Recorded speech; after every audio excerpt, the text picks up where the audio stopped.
Peace, family. Welcome to another episode Underground Railroad Productions out here in Harlem, New York. As you can see, I'm with the Red Pill. Baba TV background in the background. Where's Baba at? Baba somewhere around here. I don't see him now. Shout out to Baba and Baba. What is it, Baba every time? What's the channel? Baba TV, fire every time. Yes, yes. Shout out to Baba.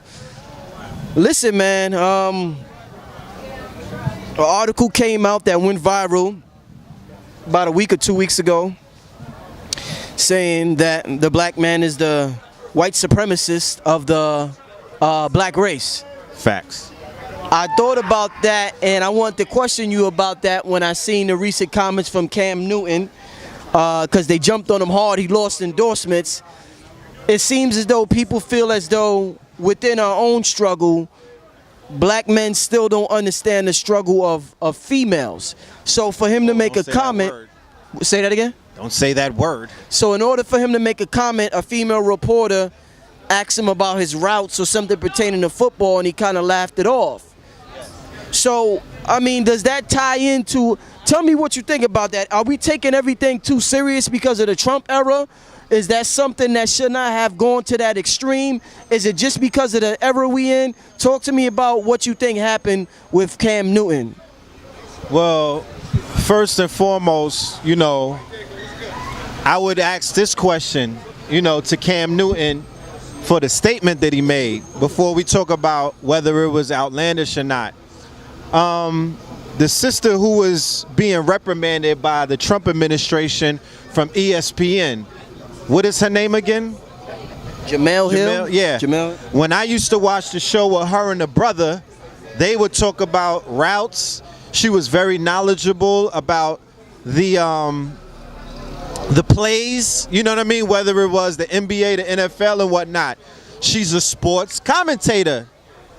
When there are football games being played, you see women on the field these days, and they're knowledgeable about what just took place. Usually Cam gets interviewed by a female reporter from Fox News or ESPN, and they're on the field. And it's not, they're just not there to be cute. You dig what I'm saying? They have knowledge of the game, because the game is, although it's male dominated, it's still a game, meaning that anybody from any gender, race, financial background could speak about the game because it's a game.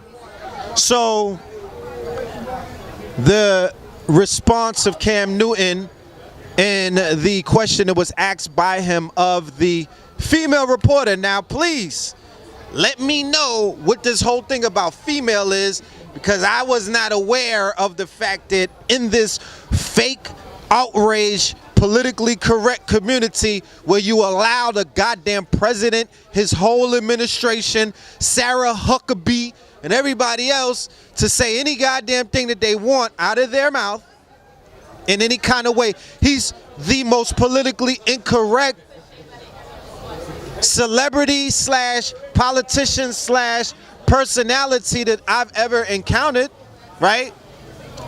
But you're holding other people accountable for how they say a word. Now, I was told to me, correct me if I'm wrong, that the outrage, the fake outrage, was because Cam Newton said female, and that there's no such thing as females anymore.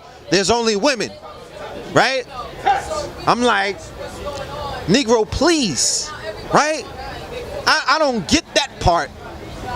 So he's being reprimanded for jokingly, because it wasn't like he said it with a stern face or he was completely serious about it. He jokingly said, wow, coming, hearing a female talk about routes, it sounds kind of, crazy and whatnot.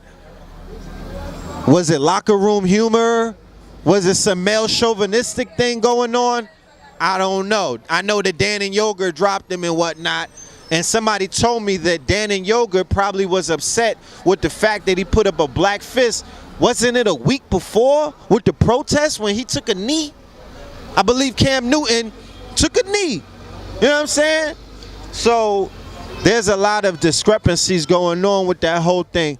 But I do believe that we're in a real weird times because of the fact that the administration, remember I said people are going to conform to the president and his ways and his means and the things that he's allowed to get away with. Is going to have little children thinking you could talk greasy, you could say grab them by the punani and things like that, and you won't be reprimanded, because the person in the highest office of government, he just goes on his Twitter, he's throwing paper towel at people, he goes to Puerto Rico and he talks down about the tragedy, saying that, oh, your body count is not as high as Katrina's. What is it, 16? What is it, only 16? But he was just talking about one province, I think, or one, because he was speaking to the mayor of just one little town in Puerto Rico. It wasn't the whole body count, but anyway. Yeah, that's fake outrage to me, if you really ask me. Like I'm not following. What's the big deal? Why did this man have to be? You know what I mean? Why did his coach come out with a shirt that said "Tame your ape" and he had to explain itself? They had the Cam Newton apology video and all of that. You know, come on, man. You know what I mean? Come on. Well, since we are still in the sports, and there's a lot of fake outrage happening, and there's a lot of just people, I guess, being extra emotional to a lot of issues, if we want to call it that. How do you feel about Kenya Martin coming at Jeremy Lin for having the locks in his hair? Yeah, now, this got washed. Now, this is an Asian player who has locks in his hair. Kenya Martin made a comment about it, telling him to cut it out. We know you want to be black, but this is taking it too far. So Jeremy Lin said, well, you got have Asian tattoos. Of his Chinese tattoo. They probably said. So is that a case when, you know, black people, we need to just chill and everything is not racist and cultural appropriation? Is that what this is? That's a case of when keeping it deep goes wrong. Keeping it deep goes wrong. Wow. Classic example of keeping it deep goes wrong, my brother. You got washed. You know what I'm saying? You got Donkey of the Day, and he had to apologize to Jeremy Lin for misappropriating that statement. You know what I mean? Whatever happened to cultural exchange? You know what I'm saying? Real talk. For everybody that's always running around with your fake ass culture vulture statements as if we don't have anything. So we want to hold on to anything that we got, like braids and shit. Stop it. Stop it. You want to hold on to anything.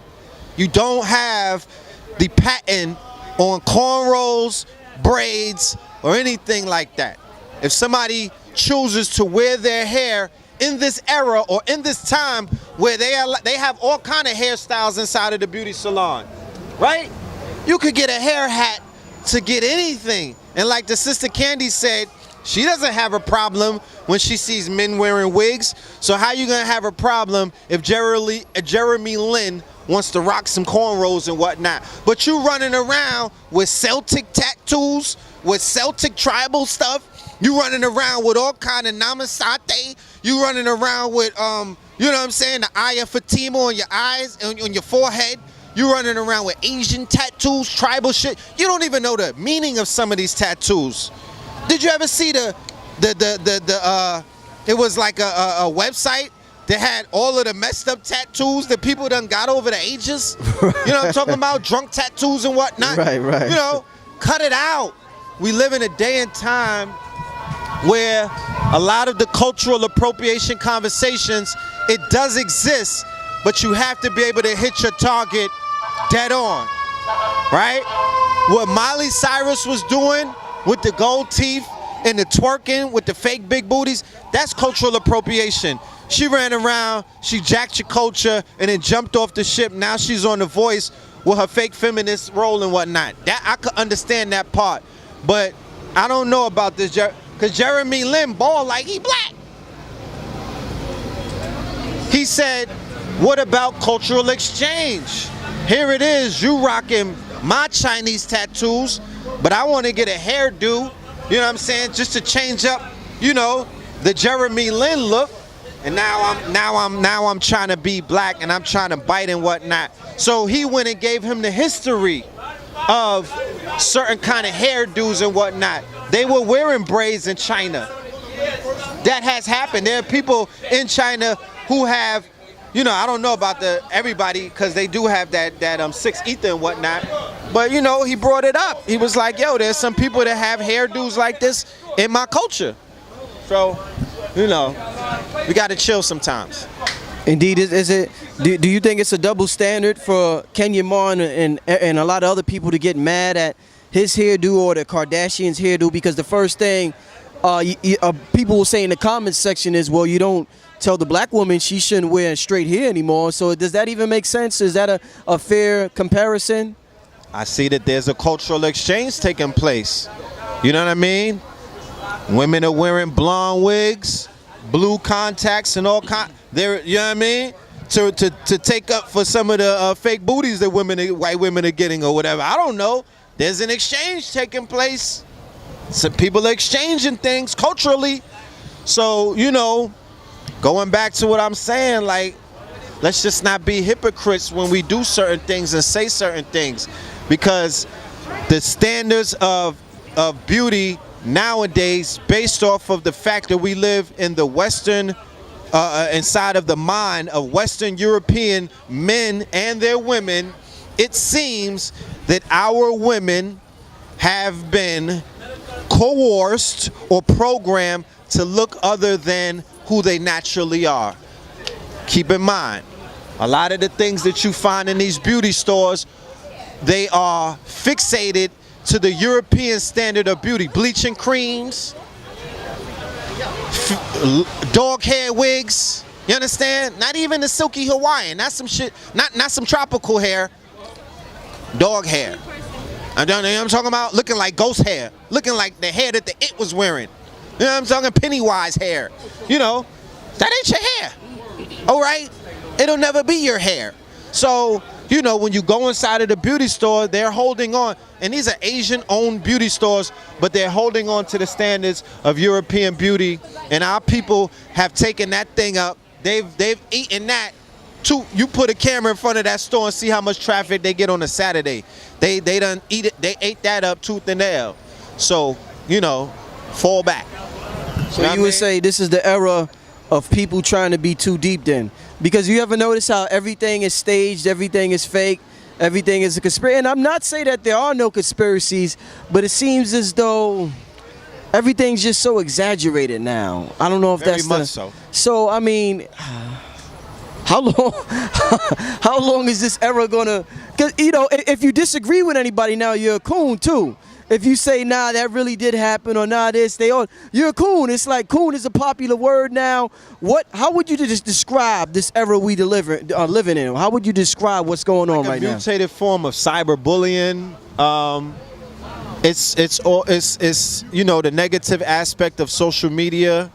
You know, giving voice to people who, you know, not necessarily had a voice. You know what I mean? Or giving a voice to people with mental health issues, and according to the numbers, it's a whole bunch of people like that. You know what I mean? 70% of Americans are on, you know, on pills, or what they call opiates and pharmacopoeia and things of that nature. Like, you know what I mean? Imagine what happens in situations like that when people are allowed to speak their mind and they're faceless. You could speak it from a computer now in your mama's basement or somewhere where nobody could even trace who you are.